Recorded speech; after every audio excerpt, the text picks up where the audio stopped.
I was nearly beaten to death in prison.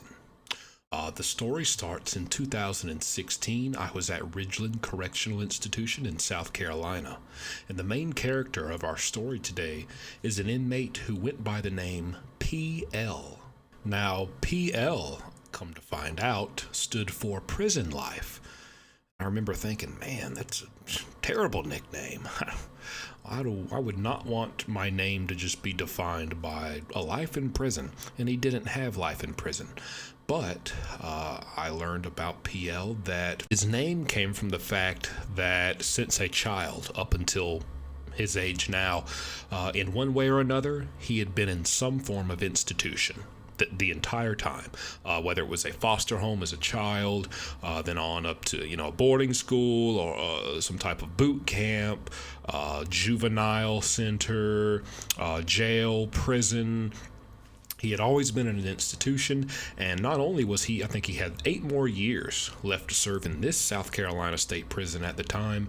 After he finished that, he wasn't even going to be able to go home. He was going to be sent to North Carolina to do another sentence that he had awaiting him in that state. So I did understand the name at that point. Now, the thing about PL also, he was covered from the top of his head to his feet in tattoos. Not just tattoos, but the old prison jailhouse gang tattoos. I mean, he had gang tats on his head, the crown, the back, the neck, his forehead, under his eyes, even his eyelids were tattooed, all the way down, his hands to his fingertips. And you could tell these had all been done in prison because they had this he was covered in this, all these tats that had this blue tint to them. And you could tell it was some homemade, prison-made ink that he had gotten all these tattoos with. His eyes, I'm sure in reality they were just maybe a very dark brown, but probably due to just a little bit of trauma that sticks with me from this experience that I would have with this guy. When I think back on this memory and the memory of him, I just remember him having these pitch black eyes.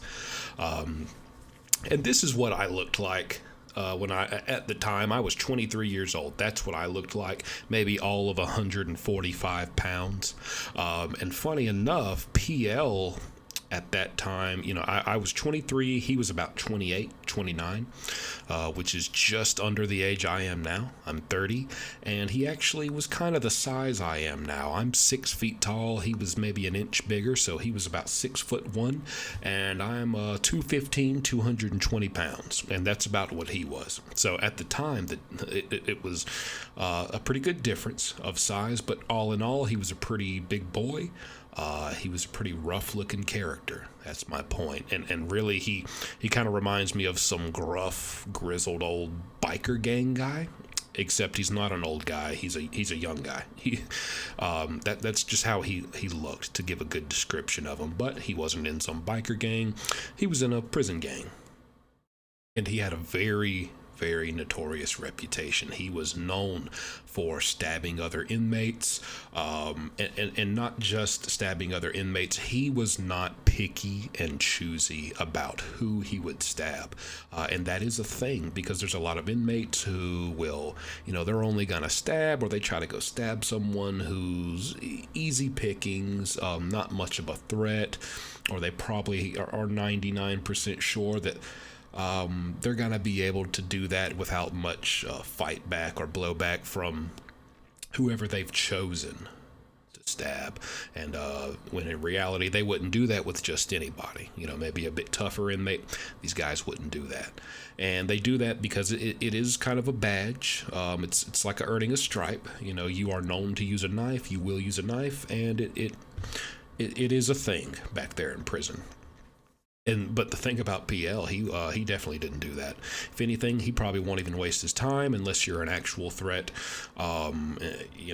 He will stab some pretty rough guys and some other serious threats. So that stood out about him. But not only that, some guys, they'll stab because they can't fight. Some guys will fight and they can fight well. But hey, I'm just not with the knife stuff, not really my style. I don't want to take that risk. I just like to fight. But PL would do both. And not only would he fight, he could fight pretty good. So that's what he was known for.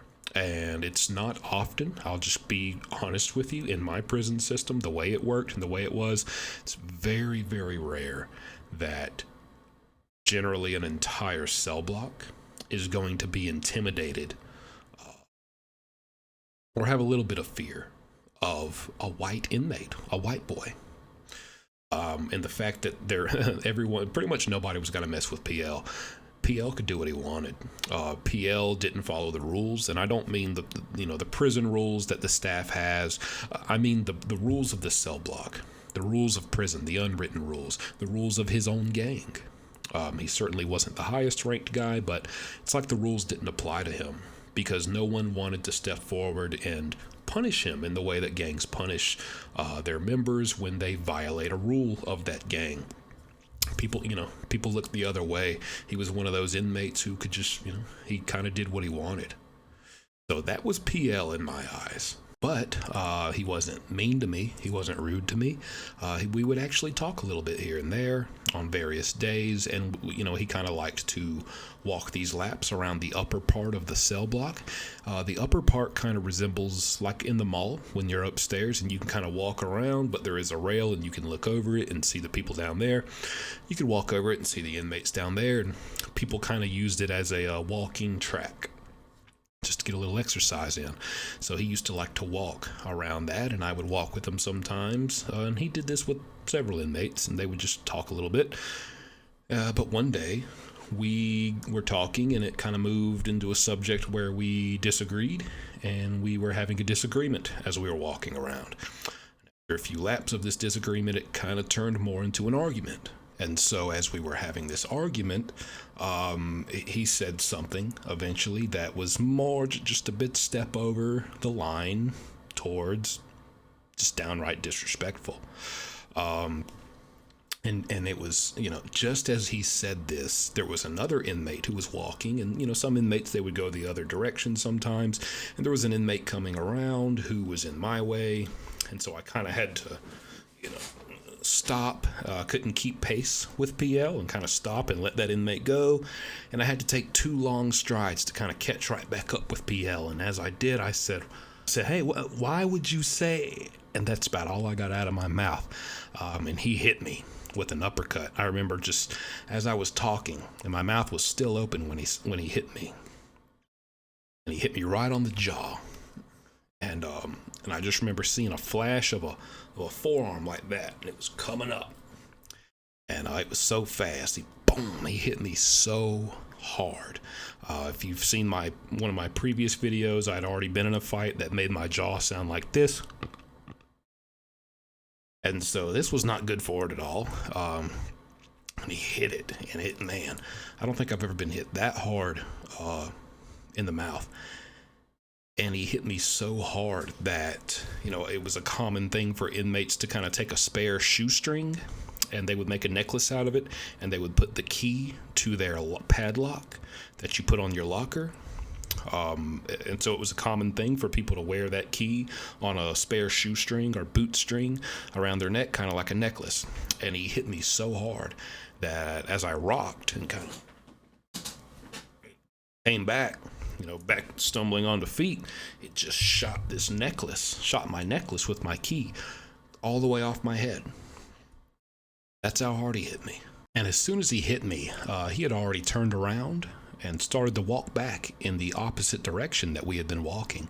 Who knows where, but what it was, I think that he genuinely looked at me as someone who wouldn't stand up for themselves, and was just going to get hit and take whatever was dealt to them and do nothing back. And that was a little offensive. I remember being just for a second, because it's all happening so fast, being a little offended that you would think that I wouldn't even, if there was one thing I learned and kind of drilled into my head, It was that you can't truly lose back here if you'll at least have a little backbone and at least stand up for yourself and try. Even if you get the crap beat out of you. I mean, at least try. The only way you really lose is if you just don't do anything. And so I did have it in my head, no matter what, I was always going to at least go into the fight, whether I won or lost. This one I was pretty sure I would lose. But he hit me and just kind of turned around to walk off, and I immediately kind of, was shaken up and kind of got back right onto my own 2 feet and turned around to continue fighting. I didn't know he had even walked off yet, but turned around to continue this fight. He had just hit me. And I think he noticed kind of out of the corner of his eye as he was walking off that I was turning around, ready to fight. And I think he was very surprised by this, because I just remember his eyebrows going up, almost as if he was a little offended himself that, oh, you're actually going to, oh, you really want to, oh, yeah? And that's exactly what he said. He said, oh, yeah? Oh, yeah? Okay. Come to the bathroom. Because there were cameras in this, because it was a more dangerous cell block, and so they had already put in cameras in there because of how many people had gotten hurt. And so I followed him. And I remember even as I was following him to the bathroom, he would turn around a few times, just, I guess, to make sure I was actually coming. And I was very angry. And I remember kind of mouthing off, saying, oh, don't worry, I'm here. But in reality, I didn't know what I was going to do to this guy. I didn't know if he had a knife on him or what, what was going to happen in this bathroom. But, when fellas, when you get hit like that, sometimes you just don't think, you just go. And so that's what I did. And I remember he had gotten to the bathroom first, and I turned a corner into the bathroom, and I just went for it. He was honestly one of those guys who, in the back of your mind, you almost don't even want to hit them, because it's going to make them madder, and they're so dangerous, But I did. I walked in, and immediately, boom, boom. I hit him twice. And that's probably one of the only, from there on out, probably one of the only significant hits I got. And it certainly didn't stumble him at all. It was just the fight was on, and I had hit him twice. Straight ahead, and as soon as I hit him, we kind of wrapped up. This is a very small, very close quarters bathroom, a lot of sinks, toilets, and like separating walls for the urinals, and it's very close quarters. We can barely both fit back here in this little space in the back of the bathroom that we're in. So we wrap up, after I punched him, he kind of grabs my arms, and we're grabbing each other, and we're wrapped up now, and he's a lot stronger than me, and he kind of forces me back a few steps into this bathroom wall. And I remember when he gets me up against this bathroom wall, his arms go to my neck, kind of choking me with his hands, but he's like lifting up, and I'm starting to come off of my feet. It's not like the movies, like some bully when he just my feet are dangling in the air, but he is strong enough to, he's pushing me up, and there's a lot of weight coming off of my feet, and I believe I was kind of like on my tiptoes. My feet were still touching the ground, but I was up on my tiptoes, and he did have me up, and he was choking me, and I'm kind of trying to get his hands off, but he's choking me good. And I remember he looks me right in my eyes, and he says, "I'll kill you in here." And it scared me for a second, but I knew PL, and I knew the kind of guy he was. He's the kind of guy who thrives off of just dominating his, who he fights, and just making sure he just totally beats them, totally defeats them, not just physically, but mentally, their spirit, everything. And he thrives off of that.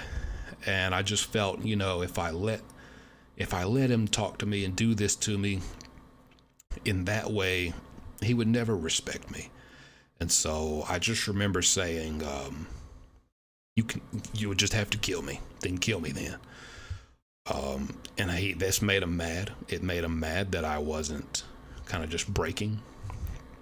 So he dropped me and hit me a few times, and we wrap up again, because still it's such close quarters back here. And he's kind of gets my head down, into this kind of like headlock thing, but we're still wrapped up. It's all happening so fast. But then I remember feeling his teeth right here on my back, because I'm kind of bent over and he's over me, and I feel his teeth on my back shoulder, and they're trying to grip, they're biting, and they're sliding off because of the material of the jumpsuit. It's thick, but it's in a way it's like slippery as far as just teeth and a little bit of saliva.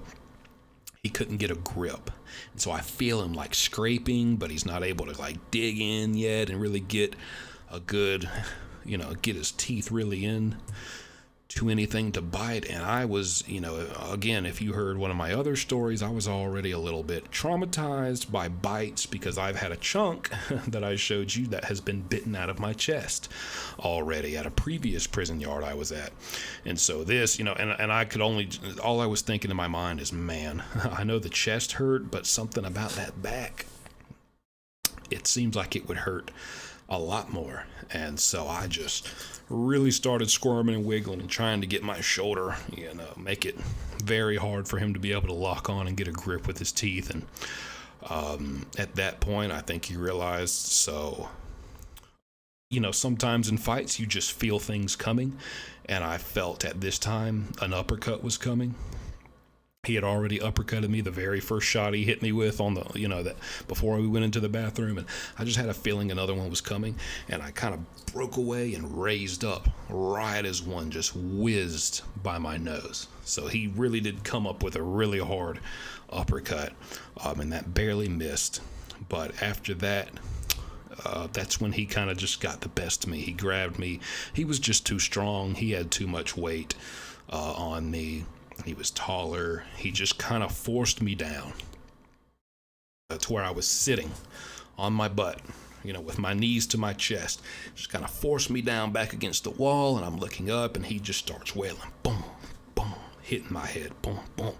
And at that point, it's already hurting getting hit in the head, but I'm trying to cover up, but then he like takes my head and just uses all his weight to kind of just, boom, he's just body slamming my head into this concrete tile, this, the white brick cement brick walls that they have in institutions, prisons, pure concrete, pure cement. And he's just ramming the back of my head into this wall.